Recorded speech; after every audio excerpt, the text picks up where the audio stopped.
इस चैप्टर में हम रिले के बारे में पढ़ेंगे कि रिले होती कैसी है और ये काम कैसे करती है। तो रिले को समझने के लिए हम रिले को दो हिस्से में डिवाइड करते हैं, एक पार्ट 1 और एक पार्ट 2 में।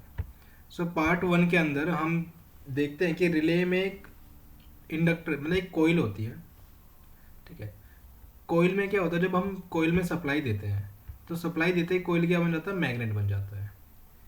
मैग्नेट बन जाता है मतलब आसपास जो भी मेटेलिक चीज़ होगी उसको अपनी तरफ अट्रैक्ट करेगा, ठीक है। पहला कंसेप्ट तो सिंपल सा इतना ही है। फिर आते हैं सेकंड कंसेप्ट पे। सेकंड कंसेप्ट में क्या है कि ये एक वायर है, ये आप देख रहे हो ना, ये एक वायर है और यहाँ पे ये स्प्रिंग के साथ कनेक्टेड है। अब स्प्रिंग के साथ कनेक्टेड है मतलब ये आगे पीछे मूव हो सकती है, जैसे ये वीडियो में देख रहे हो।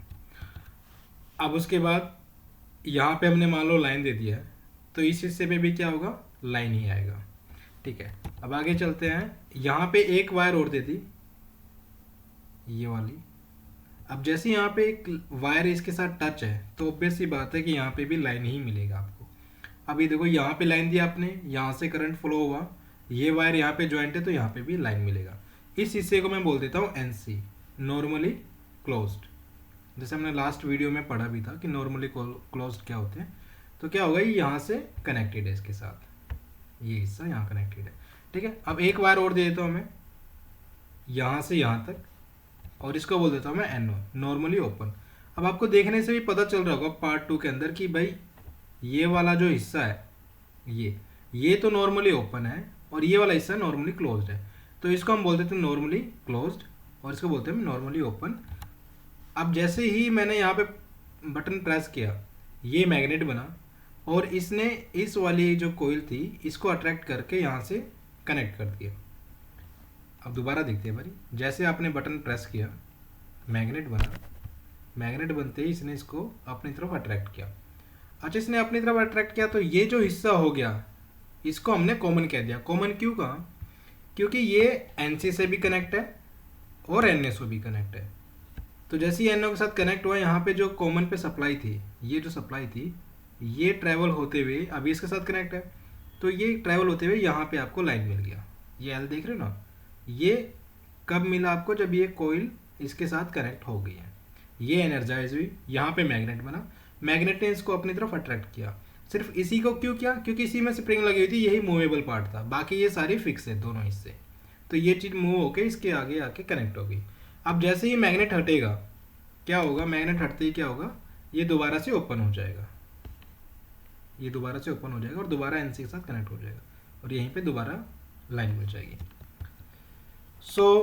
यहाँ से ये हो गया। अब इसमें दिक्कत क्या है कि जैसे ही आप छोड़ोगे, मतलब जैसे आप यहाँ पे कोइल जो है इसको डी एनर्जाइज करोगे, ये वापस वहाँ जाके चिपक जाएगा, मतलब वापस वहाँ पे NC से कनेक्ट हो जाएगा।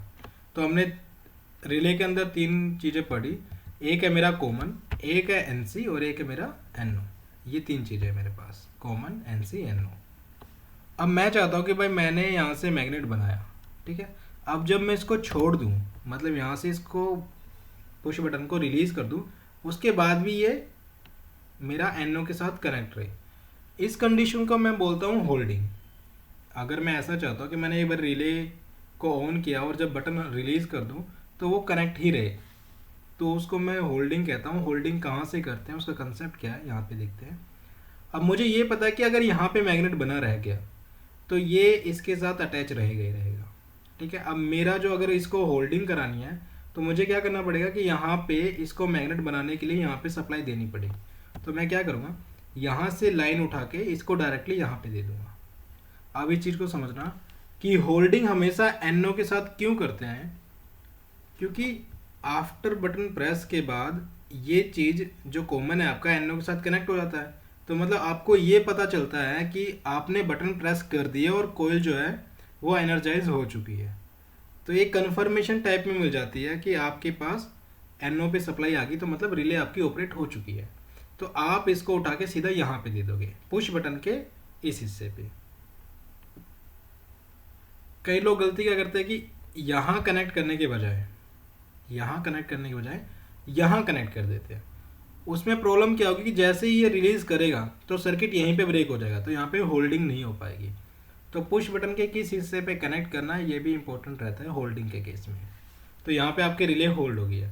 अब आप चाहते हो कि आप जैसे ही दूसरा बटन प्रेस करें होल्डिंग कट भी जाए, तो होल्डिंग कहाँ पे देनी पड़ेगी? अब मुझे पता भाई यहाँ से सर्किट ऑपरेट हो रहा है अभी, तो इस सर्किट के बीच में ही कहीं मेरे को होल्डिंग कट ऑफ करने के लिए पुश बटन देना पड़ेगा।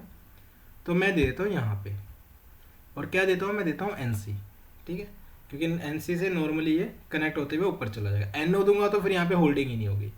तो यहाँ NC कनेक्ट किया मैंने। अब जैसे ही NC कनेक्ट करके अगर मैं बटन दबाऊंगा तो क्या होगा, यहाँ से मैग्नेट डी एनर्जाइज होगा। डी एनर्जाइज हो गया तो मतलब मैग्नेट बना नहीं, तो मतलब ये जो पोजीशन है वापस NC के साथ कनेक्ट हो जाएगी, क्योंकि स्प्रिंग लगा हुआ था, तो स्प्रिंग ने इसको अपनी तरफ वापस खींच लिया। ठीक है, तो ये रिले का होल्डिंग का कंसेप्ट हो गया, होल्डिंग कैसे होती है और रिले काम कैसे करती है, ये कंसेप्ट हो गया। तो इस कंसेप्ट को समझने के बाद आगे हम इसके थ्रू 1-2 एप्लीकेशन करेंगे, फिर 2 या 3 वीडियो के बाद हम सीधा PLC प्रोग्राम के अंदर चलेंगे। PLC प्रोग्राम करने से पहले ये ज़्यादा इंपॉर्टेंट है कि आपको रिले का कंसेप्ट बहुत अच्छे से क्लियर हो, नहीं तो फिर आगे जाके प्रोग्रामिंग में आपको इश्यू क्रिएट होंगे। So thank you so much, मिलते हैं अगली वीडियो में।